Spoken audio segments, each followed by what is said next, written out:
Nanindigan ang Philippine National Police na lehitimo ang kanilang operasyon laban kay party list nominee Legion de la Cruz.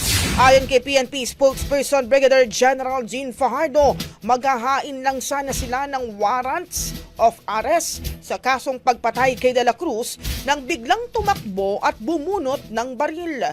Sa pagtakas ito gamit ang sasakyan, 4 na sasakyan ang nabangga nito at isang motorsiklo.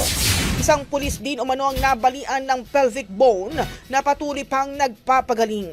Samantala sinabi ni Fajardo na madadagdagan pa ang kaso na isasampa laban kay De La Cruz. Kasama rito ang paglabag sa gun ban dahil sa pagbibitbit ito ng baril, illegal possession of firearms at multiple malicious mischief at frustrated homicide.